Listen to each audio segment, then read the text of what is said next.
주제는 코로나19와 노인 복지관의 역할이라고 하는 주제로 오늘 사장분들과 토론자, 그다음에 발제자, 귀한 발제자님들을 모시고 네, 저는 더불어라는 노인복지관 관장 김용덕입니다. 오늘 두 분의 발제 듣고 이전에 또 공부도 했는데 저에게는 큰 공부가 되는 상황이었습니다. 노인복지관의 관장으로 일한 지가 그렇게 오래되지 않아서 저는 또 코로나가 있는 상황에서 복지관에 이제 취임을 하게 되었는데요. 저는 이제 이와 같은 토론회가 온라인으로 진행된다 하더라도 사실은 이 시점에서 매우 시적절하고 또 공론이 필요하겠다는 생각을 좀 가졌습니다. 모든 사람이 코로나와 함께 가는 이 시점에서 노인복지관뿐만 아니라 모든 공공기관들이 가져야 될 상황에 좀 주도적으로 주체들이 좀 나서야 되는데 늘 정부의 대응 지침이라든가 시구의 어떤 지침에 의해서 진행되는 것이 좀 안타까운 부분이 없지 않아 있었죠. 그렇다고 저희가 또 직접적으로 대응을 하기 위해서는 여러 가지 상황을 고려해야 되기 때문에 이러지도 못하고 저러지도 못한 상황에서 무조건 할 수 있는 게 뭘까를 늘 고민하는 그런 사회복지사나 또 지역 주민들이 돼야 되겠다 이런 생각이 들었는데요. 이런 공론화를 통해서 합의가 되고 그 합의된 내용들을 실행하고 또 실행 속에서 평가 반성을 통해서 다시 환류하는 이런 작업들이 기본적으로 돼야 되지 않느냐 이런 고민을 좀 해봤고요. 특히나 노인복지관의 기본 철학과 운영 방식은 뭘까 저는 좀 그런 고민이 가장 먼저 들었거든요.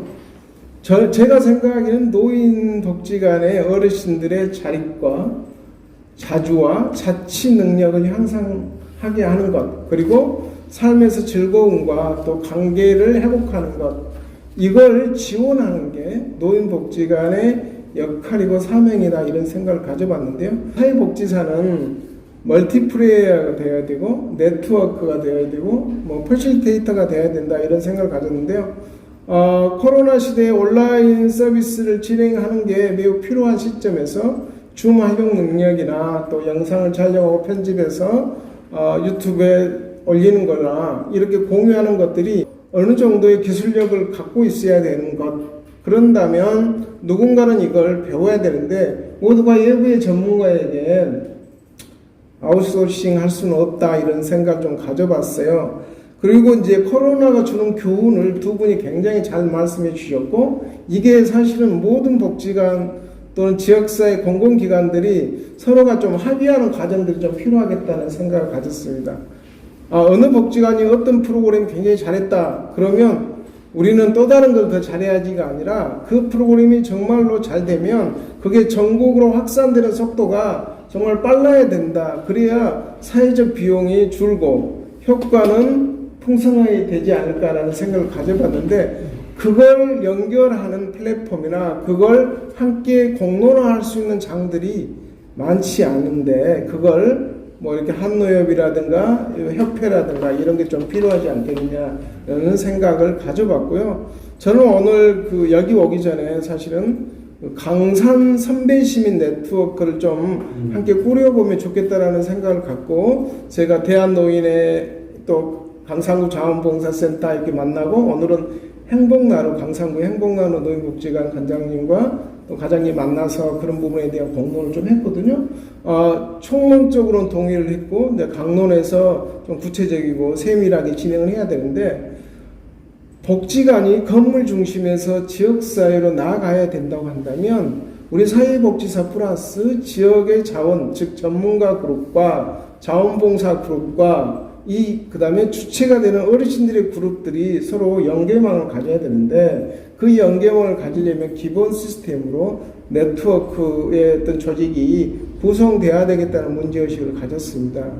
안녕하고 안전하고 안심하는 사회를 만들어가는 것은 노인복지관뿐만 아니라 우리 마을에서 해야 될 역할이고요.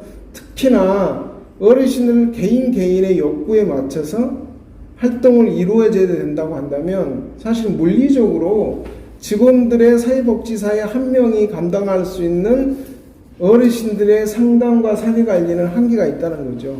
그러면 필연적으로 지역의 자원들이 활용되어야 되고 지역의 자원봉사자의 그룹들이 함께 역할을 해줘야 될 사회적 합의가 필요한데 이걸 저는 네트워크의 어떤 구심점이 필요하겠다라는 생각을 좀 가져봤습니다.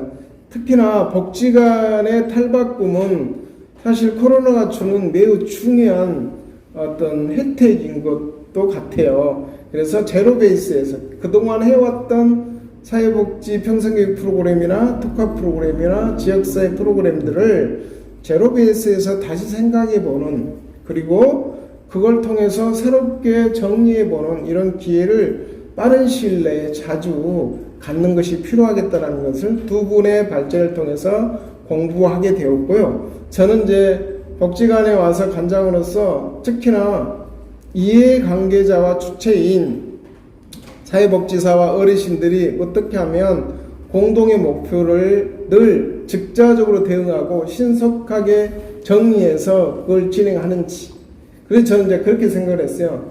계획은 대충 세우고 일단 시작하고 그리고 시도하고 난 이후에 문제가 생기면 그때그때 변화해서 일을 해야지, 계획 세우다가 이 상황이 지나가 버리면 아무것도 못하고 세월을 버린다. 그래서 계획은 대충 바로 시작한다. 그리고 해가는 과정에서 늘 수정되고 진화되는 그런 활동으로 해야 되는데, 그러려면 사회복지사들의 역량이 그런 역량들을 좀 기를 수 있는 그런 상황이 이번 그 코로나 사태가 주는 우리에게 교훈이 아닐까, 그런 생각을 좀 가져보고요.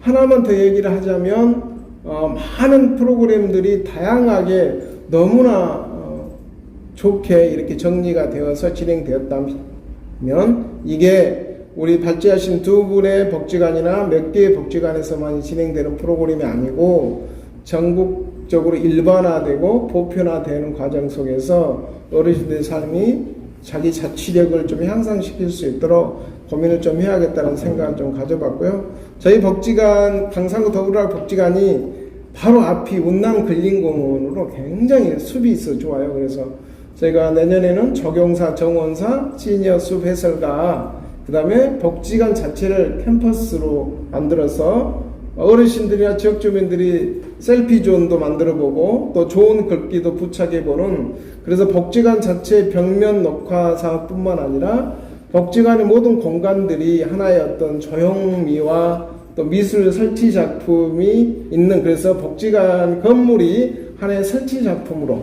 그 지역 주민들에게 정말 멋진 장소로 저녁이거나 낮이거나 셀카를 찍을 수 있는 공간으로 탈바꿈하고, 우리 운남 근린공원이 치유의 숲이나 또 해설사나 조경사들을 양성할 수 있는 그런 복지관, 그래서 더불어라 복지관은 크게 숲 복지관, 온라인 복지관, 마을 복지관을 실현하자 이렇게 좀 얘기를 하고 있습니다. 네, 그런 측면에서 이번 토론회에 함께 참여하게 돼서 너무나 감사합니다. 이상 마치겠습니다.